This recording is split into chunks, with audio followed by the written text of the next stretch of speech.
সন্তান বড় হবার ক্ষেত্রে তার বুদ্ধির বিকাশ, মানসিক বিকাশ সব কিছুর ক্ষেত্রে পরিবারের সব সদস্যের ভূমিকার পাশাপাশি মায়ের যে অবদান সেটি তো আসলে কারোর সঙ্গে তুলনা করা যায় না। এক্ষেত্রে আপনার কাছে একটু জানবো যে আসলে এই যে মায়ের এত গুরুত্ব সেটি আসলে কেন? আসলে একজন নারী সন্তান জন্মদানের মাধ্যমেই হয়ে ওঠেন মমতাময়ী মা। আর এখানে একজন নারীর বিশেষ সার্থকতা এবং জীবনের সবচেয়ে গুরুত্বপূর্ণ অধ্যায় শুরু হয়। কারণ একজন নারী যখন হন তার জীবনের একটা স্বপ্নই থাকে, আমি হব সার্থক এবং মমতাময়ী মা। এবং এই প্রক্রিয়াটা সন্তান জন্মদানের যে প্রক্রিয়া আমরা বলে থাকি, এটা একটি বিজ্ঞানসম্মতভাবে দুইটা প্রক্রিয়ার মাধ্যমে যায়। একটা হচ্ছে ফিজিওলজিক্যাল বা শারীরিক প্রক্রিয়া, আরেকটা হচ্ছে সাইকোলজিক্যাল অথবা মানসিক প্রক্রিয়া। এবং এই দুই প্রক্রিয়ার মাধ্যমে একজন মা জীবনের ঝুঁকি নিয়ে, গবেষণায় দেখা গেছে যে প্রতি লাখে 85 জন মা মৃত্যুবরণ করে। জীবনের এত বড় ঝুঁকি নিয়েও একজন মা মমতাময়ী নারী, মমতাময়ী মা হতে চান। এই যে প্রক্রিয়ার মধ্যে যান, এই প্রক্রিয়াটা আসলে আমরা খুব সহজে দেখি যে খুব স্বাভাবিক প্রক্রিয়া না, আসলে অনেক জটিল একটা প্রক্রিয়ার মাধ্যমে একজন নারী মা হয়ে ওঠেন।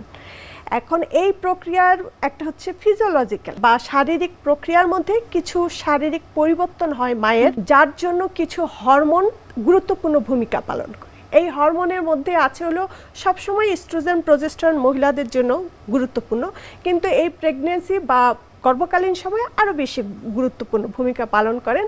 কারণ এই সময়ে এই হরমোনগুলো এর মধ্যে আরও কিছু যোগ হয়, যেমন হিউম্যান কোরিওনিক গোনাডোট্রপিন হরমোন আমরা জানি, যা পরবর্তীতে প্লাসেন্টা বা গর্ভফুল তৈরি করে। এই গর্ভফুলের সাথে মায়ের সাথে সন্তানের একটা মানে অবিচ্ছেদ্য কানেকশান বা সংযুক্তি, একটা আবেগময় সম্পর্ক এই গর্ভকালীন সময় থেকেই তৈরি হয়। এই ফুল কিন্তু এই গর্ভফুলটাই সার্বক্ষণিক গর্ভকালীন সময়ে শিশুকে কি দিয়ে থাকে? পুষ্টি দিয়ে থাকে। আর এই গর্ভফুল থেকে তৈরি হচ্ছে হলো প্লাসেন্টাল ল্যাক্টোজেনাল হরমোন, যে হরমোনটা কি তৈরি করে? মায়ের সাথে শিশুর বন্ধনকে আরও নিবিড় করার জন্য এই সময়ে স্তনের যে দুগ্ধ উৎপাদনকারী কোষ থাকে সেখানে দুগ্ধ উৎপাদন করতে সাহায্য করে। তো দুগ্ধ উৎপাদন হলে শিশুর সাথে আরও একটি বন্ডিং তৈরি হয় মায়ের, যেটা হলো একটা বিশেষ সম্পর্ক তৈরি হয়।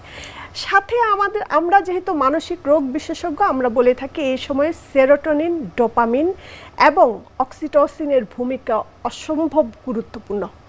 সেরোটোনিন, ডোপামিন কোথায় তৈরি হচ্ছে? সেরোটোনিন, ডোপামিন তৈরি হচ্ছে নিউরন বা মস্তিষ্কের কোষে। এই কোষ একটা কোষের সাথে আরেকটা কোষের সাথে নিবিড় একটা বার্তা প্রবাহ করে, ভালো লাগা, ভালোবাসার একটা বার্তা। এই বার্তাটা তখন কি করে? এই নিউরনগুলো শরীরের যে কোষ আছে তার সাথে সংযুক্তি স্থাপন করে।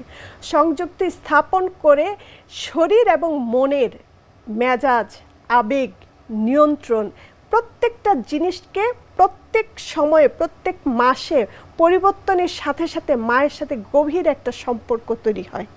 এবং এই সম্পর্কর কারণেই দেখা গেছে যে সবাই কিন্তু একটা সন্তান হোক, স্পেশাল চাইল্ড আমরা বলি, সবাই কিন্তু সন্তান রেখে চলে যেতে পারে, কিন্তু মা পারে না। কারণ এই প্রক্রিয়াটা শুরু হয় গর্ভকালীন সময়ে। আর দেখা গেছে যে দেখেন, নারীকে অথবা মাকে ধর্মীয়ভাবে যদি আমরা বলি তাহলে দেওয়া হয়েছে সর্বোচ্চ আসনে। যেমন মাকে বলা হয় যে জান্নাত জননীর পদতলে, আল কোরআন। মায়ের ভূমিকাটা কিন্তু জন্মের পরপর না, যখন মা মৃত্যু ঝুঁকি নিয়ে একটা সন্তানকে গর্ভে ধারণ করেন তখন থেকে এই প্রক্রিয়াটা শুরু হয়ে যায়। যখন প্লাসেন্টা বা গর্ভফুলের সাথে অ্যাটাচ হয় তখন আবার আমরা চলে যাই অক্সিটোসিন হরমোন। যখন শিশুর সাথে মায়ের, ওই যে আমি বললাম সেরোটোনিন, ডোপামিন নিয়ে একটা কানেকশান তৈরি হয়, মায়ের ভালো লাগা, ভালোবাসার, আমরা বলি পরিবার পরিজনদের সবসময় মাকে শারীরিক ও মানসিকভাবে যত্ন নেওয়ার জন্য। মা যদি সুস্থ থাকেন তাহলে শারীরিক ও মানসিকভাবে সুস্থ থাকলে সেরোটোনিন, ডোপামিনের সিক্রেশন হবে, সেটাই প্লাসেন্টা বা গর্ভফুলের মাধ্যমে শিশুর মধ্যে যাবে। তখন শিশুর শারীরিক ও মানসিক বিকাশটা সুন্দর হবে। বৃদ্ধিতে কিন্তু আমরা সবসময় গুরুত্ব দিই শারীরিক বৃদ্ধির প্রতি, কিন্তু কখনো আমরা যে একটা শিশুর মানসিক বৃদ্ধিটা তৈরি হচ্ছে গর্ভ গর্ভাবস্থা থেকে শুরু হচ্ছে এবং জন্মের পর থেকে এটা কার সাথে প্রথম অন্তরঙ্গতা তৈরি হয়? এটা মায়ের সাথে তৈরি হয় এবং মায়ের সাথে এই অন্তরঙ্গতা তৈরি হয় প্রথম হলো 5টা স্টেজে বা 5টা স্তরে। প্রথমে আমরা বলি গ্রোথটা হচ্ছে যেটা ইংলিশে বলে ম্যাটেরিয়ালিস্টিক পজিশন ইন অলওয়েজ, মানে সর্বজনীন সার্বিক পর্যায়ে তার বৃদ্ধি হতে হবে, শারীরিক ও মানসিক। যখন গর্ভে থাকে 5 মাস, 2 মাস, 4 মাস, আমরা এই যে মাসগুলো 1 মাস, 2 মাস, 3 মাস, 4 মাস, আমরা শুধু তার শারীরিক বৃদ্ধিটা দেখি। মানসিক বৃদ্ধিটার জন্য আমরা বললাম যে মাকে ভালো রাখা, মায়ের সাথে সুসম্পর্ক স্থাপন করবা, পরিবার পরিজনদের, বিশেষ করে বাবার, এই সন্তানের বাবার এবং সেই মেয়ের বা সে নারীর স্বামীর ভূমিকা সবচেয়ে বেশি।